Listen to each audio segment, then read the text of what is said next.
Uttarakhand STF और Dehradun police ने 21 सितंबर को आयोजित होने वाली यूके SSSC की परीक्षा से पहले एक बड़ा खुलासा किया है, जिसमें नकल माफिया हाकम सिंह और उसके एक सहयोगी को गिरफ्तार किया गया है।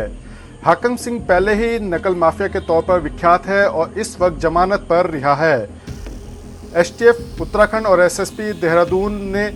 इस गिरफ्तारी की पुष्टि की है और सीधे तौर पर ये जो बड़ा खुलासा हुआ है उसको देखकर साफ तौर पर नजर आता है कि उत्तराखंड सरकार ने भले ही सख्त नकल विरोधी कानून बना दिया हो, लेकिन नकल माफिया अभी भी हावी है और वो किसी न किसी तरीके से परीक्षा में बैठने वाले छात्रों को प्रलोभन देकर उनसे पैसे ऐंठने का काम कर रहे हैं। हालांकि परीक्षा से पहले एक बड़ी गिरफ्तारी हो चुकी है और एसएसपी एसटीएफ एसएसपी देहरादून दोनों ने ही इस बात की पुष्टि की है कि 21 सितंबर को आयोजित होने वाली परीक्षा में किसी भी तरह का संदेह नहीं है, वो पूरी तरह से ट्रांसपेरेंट होगी। लेकिन एक बड़ा सवाल हाकम सिंह की गिरफ्तारी से परीक्षाओं के आयोजन पर भी खड़ा हो गया है।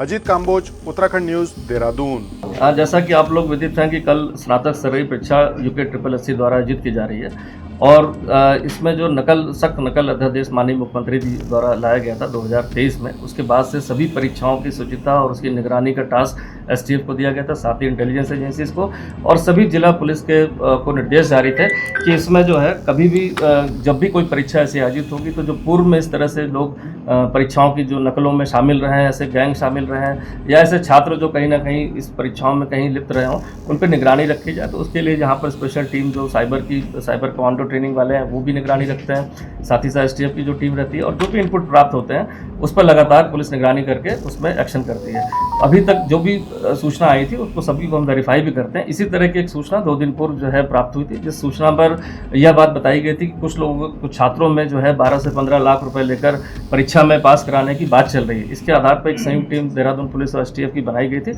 इसके बाद जो है कुछ छात्रों से इसमें जो नंबर आए थे एसटीएफ के पास, उनसे वेरिफिकेशन किया गया और उस वेरिफिकेशन के आधार पर छात्रों से पूछताछ की गई तो एक संदिग्ध नाम बताया गया कि उनका कोई जानने वाला है, वो इस तरह की बातें करता है कि जो 12 से 15 लाख देंगे तो हम इस परीक्षा में आपको पास करा सकते हैं। इसके बाद की जानकारी में जो टीमें लगी तो उसमें जो हाकम सिंह का नाम आया, इसमें जो लड़का था पहले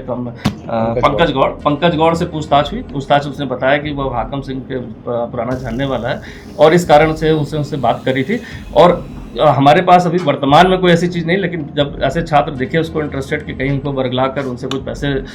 ले लिए जाए एडवांस में, इस कारण से उसने हाकम सिंह से बात करी और हाकम सिंह से भी पूछताछ इसमें एसटीएफ द्वारा भी की गई, जिसको विस्तार से अभी एसएसपी एसटीएफ साहब बताएंगे। देखिए, अभी तक ये दोनों लोग जो अभियुक्त हैं जिनको हिरासत में लिया गया है, इस संबंध में पटेलनगर कोतवाली देहरादून जनपद में अभियुक्त पंजीकृत किया जा रहा है। इसमें इन दोनों के द्वारा कुल 6 छात्रों से बातचीत की गई और अभी किसी भी छात्र द्वारा इनको पैसा नहीं दिया गया और इनके द्वारा ये एक तरीके से प्रयास किया गया इस एग्ज़ाम की शुचिता को भंग करने का। और इसमें ना तो इनके पास कोई सोर्स था और ये इनका प्लान ये था कि हम पैसे ले लेंगे और अगर किसी का सिलेक्शन हो गया तो पैसे रख लेंगे, नहीं तो इनके लौटा देंगे, नहीं तो किसी अगले एग्ज़ाम के लिए कमिट कर देंगे। जो कल ये एग्ज़ाम होने वाला है इसकी शुचिता गोपनीयता बिल्कुल इंटैक्ट है, इंटीग्रिटी बिल्कुल इंटैक्ट है और इसमें ये सिर्फ भ्रम फैलाने के लिए ये प्रयास किया गया और इसमें कोई संदेह नहीं है कि कल का एग्ज़ाम बिल्कुल ट्रांसपेरेंट है। और इसमें ये जो प्रयास किया गया, इन लोगों को अरेस्ट करके इनके खिलाफ केस लिखा गया। इसके अतिरिक्त जो पहले भी इस प्रकार के प्रकरण में जो लोग प्रकाश में आए हैं या जेल गए हैं, उन सारे लोगों को राउंड अप करके आज पूछताछ की जा रही है। इसके अतिरिक्त और जनपदों में भी काफ़ी सारे सस्पेक्ट को थाने चौकियों पे बुला के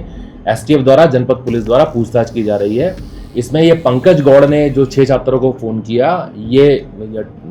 टेक्निकल एनालिसिस में ये हाकम सिंह के कांटेक्ट में था, फिर उसको पूछताछ के लिए लेके आया गया और पूछताछ में फिर जब इन लोगों का कन्वर्सेशन प्रूफ हो गया, एक रिकॉर्डिंग उपलब्ध हुई हमें, तब इन लोगों को अरेस्ट किया गया। और आपके माध्यम से ये कहना चाहूँगा कि जो परीक्षार्थी कल एग्ज़ाम देने जा रहे हैं वो बिल्कुल निश्चिंत होकर जाएं, बिल्कुल इंटैक्ट इंटीग्रिटी है एग्ज़ाम की और ये एक प्रयास था। और जो नकल विरोधी अधिनियम आया है वो इतना सख्त है जिसमें कि अपर पुलिस अधीक्षक स्तर का अधिकारी तो उसकी विवेचना करता है और इसमें अगर एग्ज़ाम को लेकर कोई भ्रम की स्थिति भी फैलाता है तो उसके खिलाफ भी कार्रवाई इसमें करी जाएगी। तो इसमें आगे भी अगर कोई भ्रम फैलाता है, इसमें कोई कन्फ्यूजन या फेक इन्फॉर्मेशन सोशल मीडिया या किसी माध्यम से फैलाता है तो उसके खिलाफ भी इस एक्ट के तहत कार्रवाई की जाएगी। इसमें मैं एक चीज़ और ऐड कर दूंगा कि जो परीक्षा है, जो भी आयोग द्वारा परीक्षाएं संचालित की जाती हैं, और खासकर कल की परीक्षा को भी देखते हुए, बड़ी परीक्षा जैसे देहरादून में 121 सेंटर में 40,000 से ज़्यादा परीक्षार्थी हैं, सभी परीक्षा केंद्र के 200 मीटर की परिधि में कोई भी ऐसी गाड़ी, वाहन, टेक्निकल गैजेट्स कहीं भी अलाउड नहीं, जो रात को भी चेक किया जाता है और सुबह भी प्रातः एग्जाम से पहले किया जाता है। हर सेंटर पर HHMD के साथ महिला पुलिस कर्मी भी नियुक्त किए गए हैं। साथ ही एग्जाम सेंटर के लिए एक SI दिया गया है। सारे सेक्टर जोन्स में डिवाइड रहता है, जो लगातार आकस्मिक रूप से ऐसे सेंटर्स को चेक करते हैं। तो देखा जाए जो टेक्निकली जो काम होता है वो, और मैनुअली, ये दोनों काम लगातार हम सारी परीक्षाओं में करते हैं, जिससे कि